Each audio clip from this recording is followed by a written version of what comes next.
am Stephanie Kirkland, the Deputy Director of Craft Alliance in St. Louis. We are a not-for-profit art center that focuses on craft and craft materials. We have a retail shop, an education center, community programs, an exhibition program, an artisan residence program, and we serve our whole community as well as the national community. Craft Alliance is thrilled to be partnering with the St. Louis County Library and HEC Media for this virtual author event with Glenn Adamson, the author of Craft in American History. Our independent bookstore partner is the Novel Neighbor and has signed copies available of Glenn's book. Please visit thenovelneighbor.com to order your copy. Glenn Adamson is a renowned curator, historian, and author. He has served as the director of the Museum of Arts and Design in New York and has held appointments as the senior scholar at the Yale Center for British Arts and as the head research at the Victoria Albert Museum in London. Glenn has brought such thoughtful and relevant conversations to craft for so many makers, educators, curators, and craft admirers. I find that one of Glenn's most brilliant gifts is that he's able to get behind so many different lenses. He looks at the craft world not only as a historian, but as an educator and art administrator. And he has the ability to keep us moving forward with evolving ideas and the pulse on craft equality, craft culture, and craft inclusion. Glenn joins us to discuss his new book, Craft and American History. It's a fascinating and comprehensive look at the social and economic role of crafts artists throughout the history of the United States. We are delighted to be joined by our interviewer and moderator, historian Tyler Ambender. Tyler is the former chair of history department at George Washington University and specializes in 19th century American politics and the history of immigration and ethnicity in American life. So without further ado, I'm very excited to introduce Glenn and Tyler. Thank you so much for sharing this conversation with our St. Louis audience. Welcome, Glenn, and I'm really glad to get the chance to talk with you about your fascinating book. So you've written several books on craft before. Why did you decide to write another? Well, thanks so much for being here, Tyler, and for that question. And before we plunge in, let me just thank our hosts, Craft Alliance, and of course, St. Louis Library. And let's hear it for independent bookstores. Hey. And Tyler, it's been such a great, it's a great honor to be here with you as the interviewer too, because your work has been very influential on my recent thinking, particularly your study of immigrants and immigration. As we'll get on to, immigrants are a big part of the story of American craft. So hopefully we'll have a chance to talk about that a little bit. That might actually be a good way into answering your first question. You know, there are a lot of books out there about American craft, but most of them look only at one angle of the story. So I think of craft in pretty general terms, really making something skillfully with your hands, no matter why you're doing that, what kind of thing it is, what sorts of tools you're using. So I think of craft history as including the history of the labor movement, as the history of decorative arts, furniture, jewelry, ceramics, that kind of thing, but also including machine building, various branches of architecture, scientific and technical research. So generally speaking, the literature on this subject is extremely fragmented. You certainly can read a lot about the history of unions. You can certainly read a lot about the history of the kinds of objects that end up in our art museums, or the history of technology.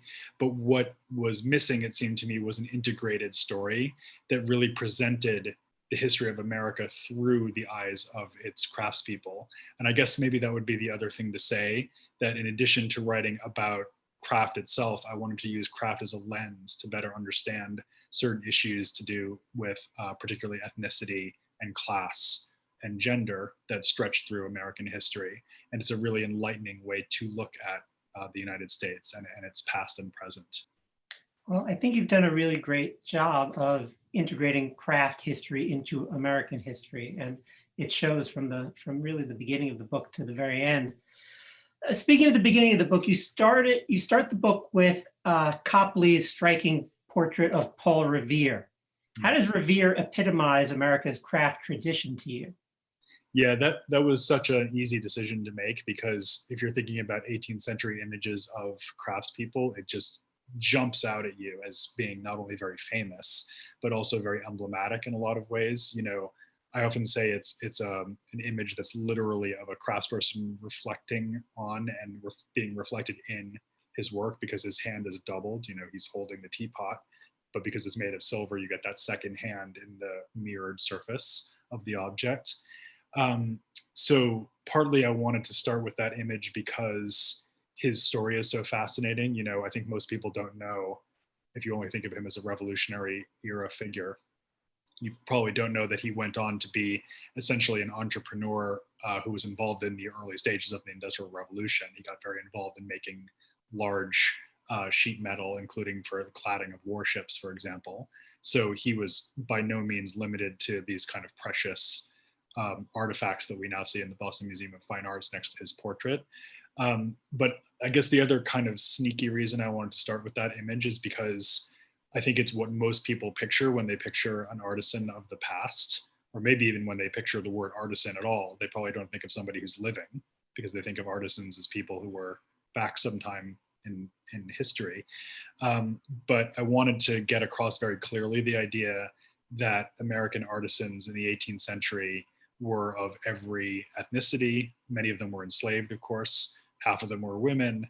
So by starting with that almost stereotypical image, it also gave me a chance to point out its atypicality, in fact, and that Revere was the exception, not the rule. As you move into the 19th century, you know, my impression is, and you're the expert on this more than me, but my impression is that the formal apprenticeship dies out as the typical means of learning a craft. You see apprentices all over the place in the United States in 1800, and you don't find very many of them when you look at the census of 1850 or 1860, for example. So why does that happen, and how does it affect the trades and those who enter them? Right. Yeah, it's just a really good question, Tyler.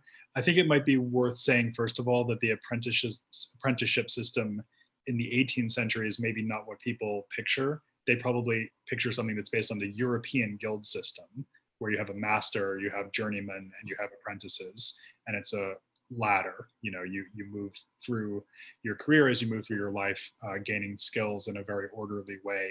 And also the trade itself is very circumscribed in its activities by the guild itself as a corporation.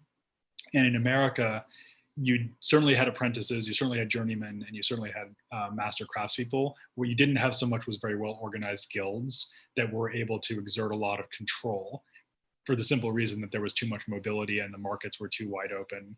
The cities were not anything like the scale of European cities in relation to the broader population.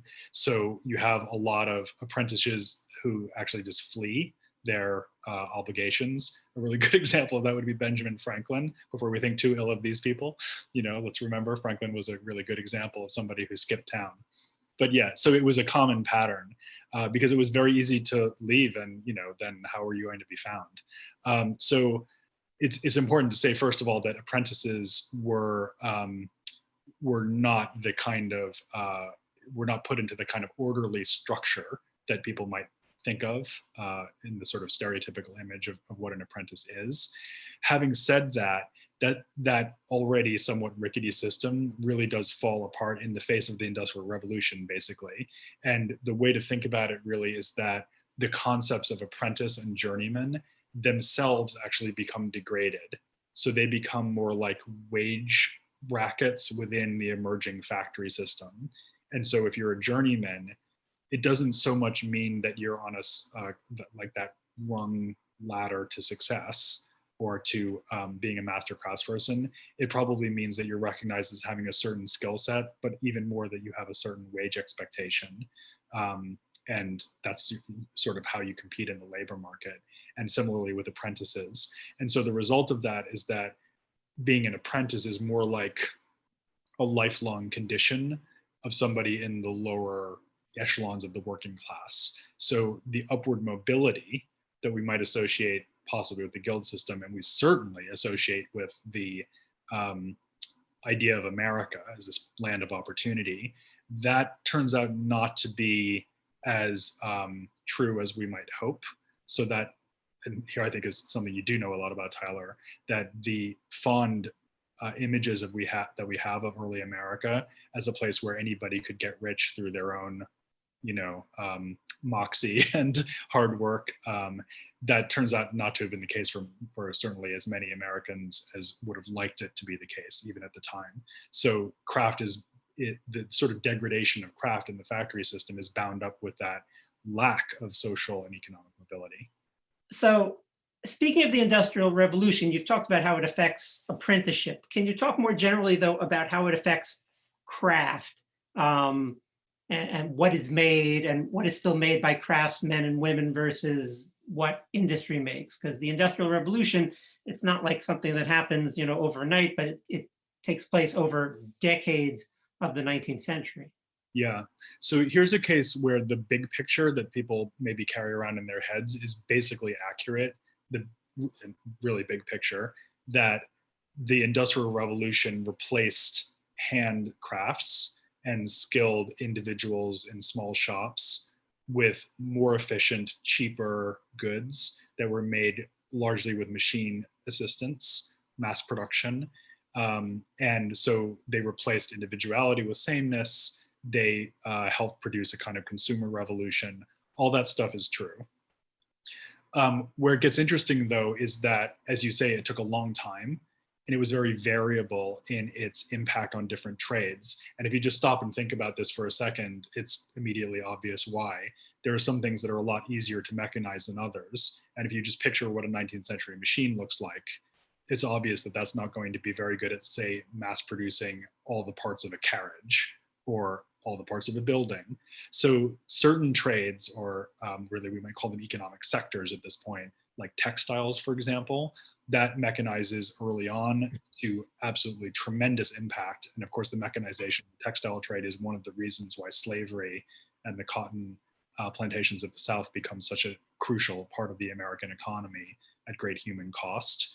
But then at the other end of the spectrum, you might have something like Paul Revere's trade of silversmithing or ceramics, which industrialized very, very late. Really, we're talking there about the 20th century. And even then, only parts of those trades would have been successfully mechanized, and they still need to be finished or assembled by skilled workers. So you have a very broad spectrum of different experiences all through the course of the 19th century. It might be worth just saying quickly that when we think about the Industrial Revolution, of course, we're really talking about two things. One is mechanization, but the other is the division of labor, which is the famous Adam Smith thing. In The Wealth of Nations, he talks about if you're making pins, if you just divide the tasks of making the pins into, I think he says, 26 different operations and assign each of those operations to one person, then you can make the pins many, many times faster, even though you haven't introduced any machines at all. Of course, for the pin makers, it's an even worse job than it was before. It was never much of a joy to make pins. Yeah, it's interesting you bring up pins. I don't know if you've ever seen in the Smithsonian here at the American History Museum, in their Industrial Revolution section, they have a pin making machine. And it's one of the, it's kind of at the early side of the Industrial Revolution. So, and it's fascinating. It's not much bigger than my desk, but it would have put a lot of people out of work. And the people who worked at that machine would have made a lot less money than the people who had made those pins before. Yeah. So one of the things I found really interesting about your book is, in the traditional kind of labor history, craft history that I've read, the books are peopled almost entirely by men, and yet your book has lots of female craftspeople. Was that a conscious decision, or how did that come about? Yeah, it was certainly a conscious decision. Partly it's just the facts, because I was trying to create a fairly objective account of the actual imprint of craft on the country.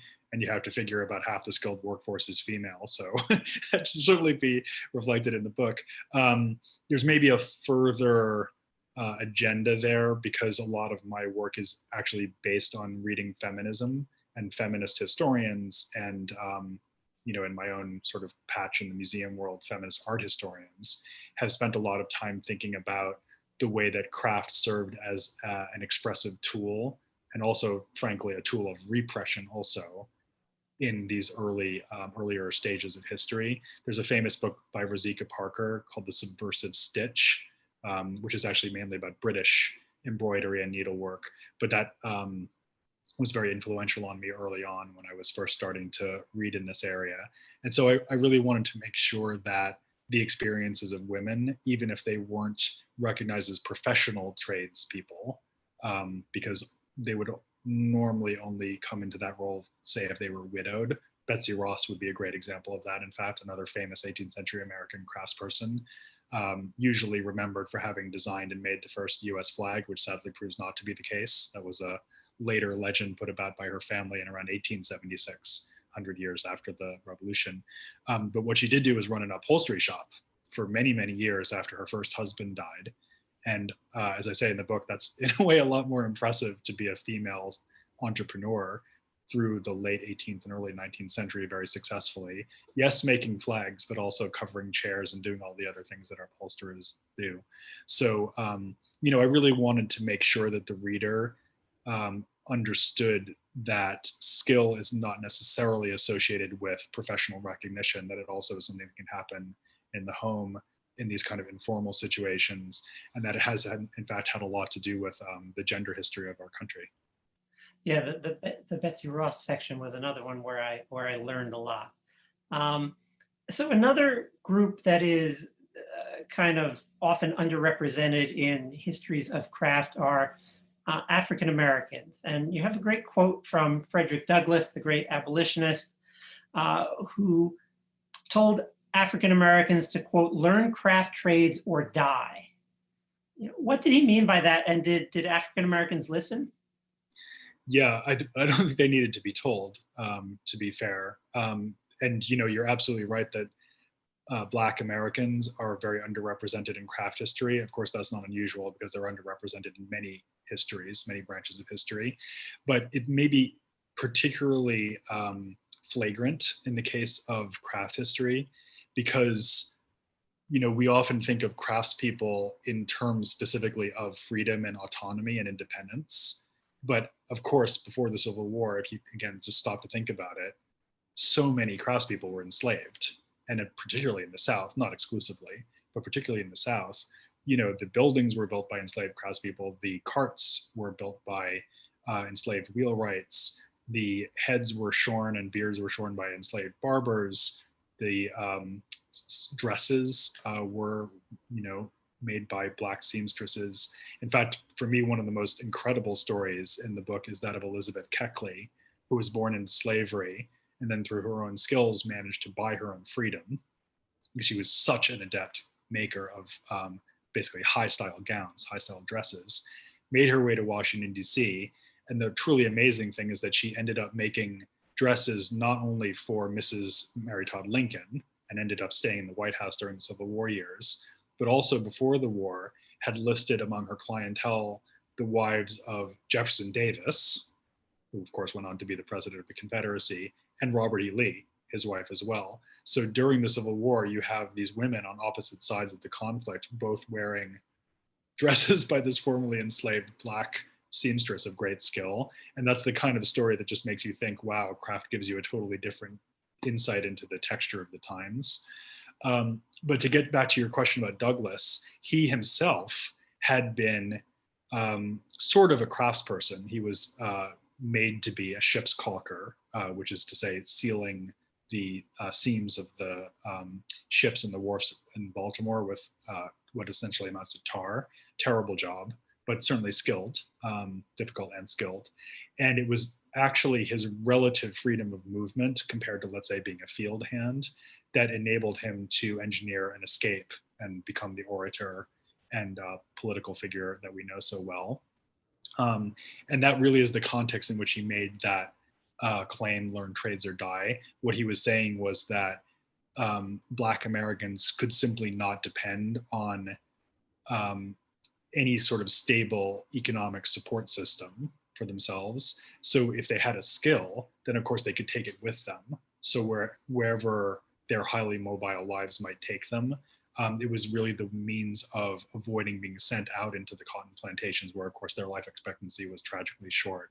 So, you know, he made the point, and it's absolutely true, that acquiring a craft skill, if you were an enslaved person, was really literally a matter of life and death. And of course, to some extent, those conditions actually outlasted the Civil War and through the Reconstruction and post-Reconstruction period, because many of the conditions of the sharecropping system, you know, resembled, at least economically, some of the conditions of the slave system. So you have that really significant factor of skill in Black people's lives right into the 20th century and into the period of the Great Migration, when, of course, many Black people travel north.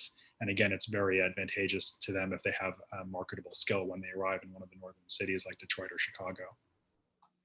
And so in the end, as you know, as you mentioned in the book, it's in part, do they listen, but in part a question of it's really hard for African Americans to find craftsmen who will train them. You know, there's a small number and only so many they can take on at a time. And so, you know, that's why, even though, as you say, his idea makes perfect sense, it can't be followed quite as much as one might think. Mm. And you know, you're highlighting there another really important fact about American craft history, which again is very different from the guild-based craft histories that you find in Europe with a more homogeneous population, which is that American craftspeople are often really at each other's throats. So that would apply not only across lines of gender and race, where you of course have lots of you know, terrible oppression happening, but also in something you know a lot about, the lines between native-born and immigrant craftspeople, where there's intense economic competition that sometimes boils over into violence. So we shouldn't understand American craft history as really a story of solidarity between artisans. There's just as much inter-artisan conflict as there is kind of fellow feeling. You know, I could talk forever about the historical part of your book, but a lot of your book covers recent history. So I want to move on to that. One thing that struck me is craft seemingly had a revival about 10 years ago. You know, buying things and even eating things that were quote unquote artisanal became all the rage. Why do you think that was? And was there something new or distinctive about this craft revival? Yeah. And, you know, Tyler, you can only imagine how delighted I was when this happened because, I mean, I've just finished this book, but I've been working on craft more from an academic point of view and museum curator point of view for 30 years, you know? And so I had really gotten used to it being this kind of neglected, somewhat sad thing sitting in the corner of culture and needing a champion, right? And, you know, when the likes of Jeep Wagoneer came along with, you know, blacksmiths in their commercials, I thought, what's going on here? So why did it happen? Well, there's a really cool counterintuitive explanation for this, which I think is really persuasive actually, which is that it's because of the digital revolution that happened around the same time, but in both a positive and negative sense. So the negative sense is maybe a little more obvious, which is that if we're spending all of our time on screens, as we're doing right now, you, I, Tyler, and everyone who's watching us, we're not using our hands. We're having this very disembodied, kind of dematerialized feeling experience. And so we yearn for some kind of deeper connection to materiality. And also there's a feeling, you know, outside of the context of the digital revolution per se, there's a feeling that we're losing what I call our material intelligence as a culture, and people feel like they're being cut off from something ancient and fundamental and important, which I think is absolutely true, something that really makes us feel human. So as that process is intensified, as you might expect, a lot of people push in the opposite direction and they try to hold on to that kind of feeling. And craft is an obvious way to do that. But the counterintuitive thing is that there's also a way in which the digital revolution and the craft revival of recent times have been proceeding arm in arm, because craftspeople can use digital, not digital tools so much. There's a little bit of that 3D printing and laser cutters and that kind of thing that's kind of useful.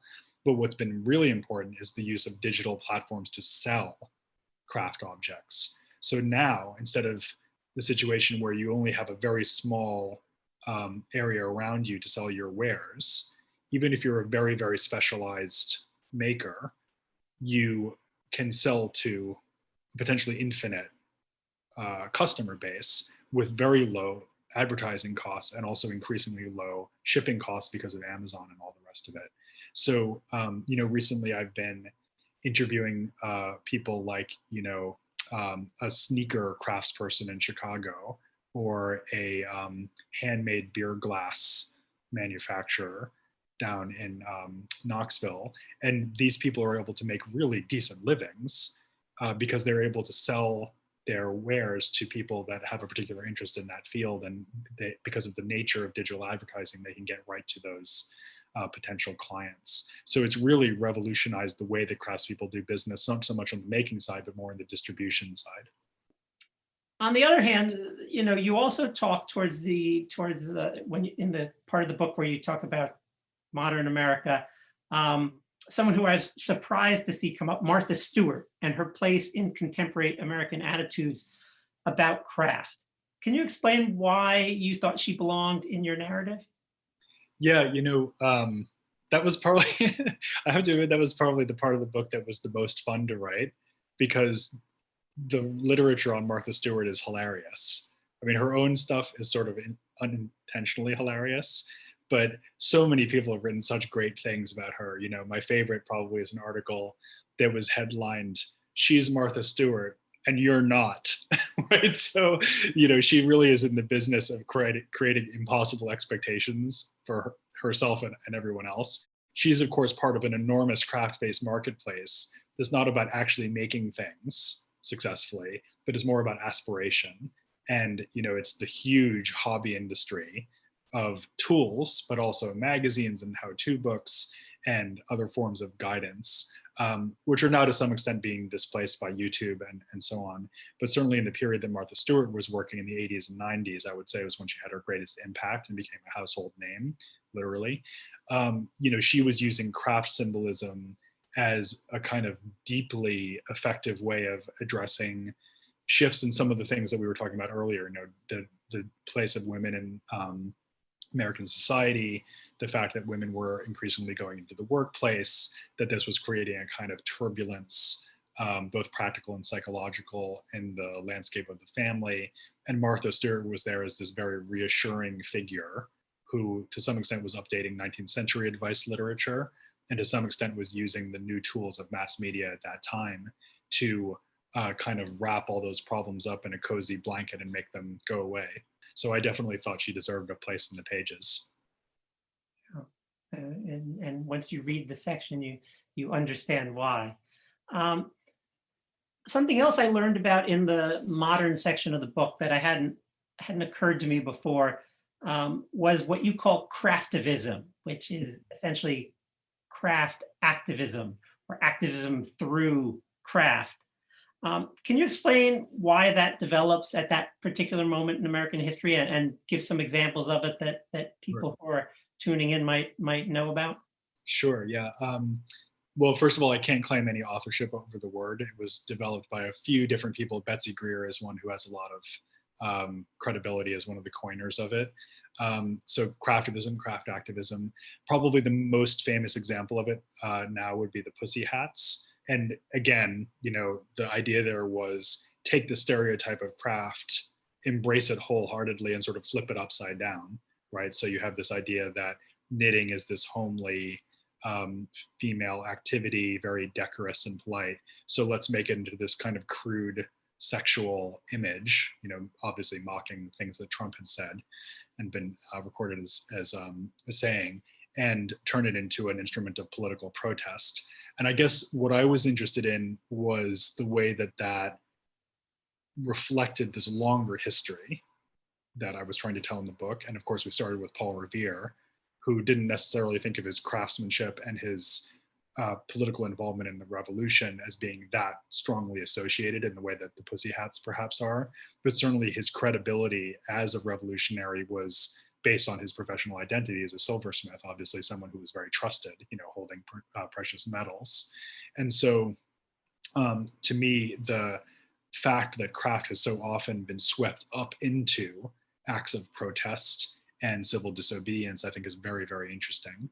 Same would be true, of course, of the suffragettes or suffragists at the early 20th century, whom those pussy hat makers were very explicitly recalling in that political action. So it's another very rich seam of craft history. At the very end of your book, you ask the question, can craft save America? Now, I know your answer, but for those who haven't bought the book yet, but are watching today, can you share your answer with us? Sure. So my answer, whenever you ask a historian a yes or no question, they always say, well, it sort of depends what you mean. and so I would say maybe that to that question, can craft save America? So it's a question, first of all, that I encountered a group of students posing to themselves, this new craft history course at Warren Wilson College, North Carolina. I thought it was kind of an amazing thing for people just emerging into the field to be asking themselves, because it seems so wildly ambitious in its phrasing. And also it implied that they all agreed that America needed saving. So from what and how would craft help? And I guess the answer that I came to, which is maybe very relevant again today on this inauguration day, in his remarks, Biden talked a lot about the need for unity and trying to listen to one another and create pathways across the political divide. And although it's certainly true that craftspeople, as I said earlier, have often found themselves in opposition to one another, and they've also opposed other people, factory owners, capitalists, you name it, there's also a way in which craft really has and still can serve as a legitimate connective tissue for the country and its culture. And it's kind of, again, an obvious thing once you notice it, that people of all stripes politically and in all parts of the country from all backgrounds all seem to love craft. Nobody has, I think, a word to say against craft as such. They might not respect it as much as they do, I don't know, engineering or fine art. But generally speaking, most people have craft somewhere in their family. Somebody can make things. A lot of people have a craft that they themselves practice, which they find reassuring or life affirming in some way. And so it's something that we all seem to hold in common. And I guess I just feel like there aren't that many things like that in America that do have such a strong, deep historical resonance going way back into our history, are still so alive with us today, and also cross the aisle, as it were, and are really held dear by people who might disagree violently about other things. And hopefully you'd like to think that craft could be a place of meeting somehow, meeting of the minds. And that doesn't seem just like an idle fantasy, because if you look at the way that people responded to the pandemic, for instance, it seems to me that one of the real points of commonality has been around seemingly innocuous things like making your own mask, or making a mask for a family member, something everybody's doing. And you see that, you see the resemblance that your experience has to somebody else as it's physically embodied by that action and that object. And it does seem really powerful. It's something we're all going through together, unfortunately.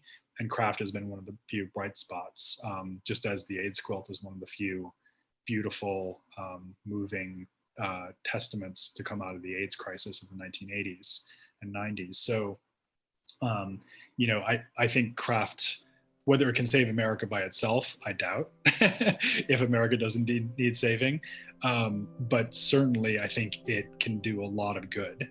And so I think it's eminently worthy as a historical subject and something that's still worth fighting for today. Well, that's a great note to end on. Glenn, it's been great to talk to you. And the book is fabulous. I learned so much. And so I highly recommend the book to anyone who's interested in craft or just American history. It's a really fascinating tour through 400 years of history. So thanks very much. Yeah, great to speak with you today.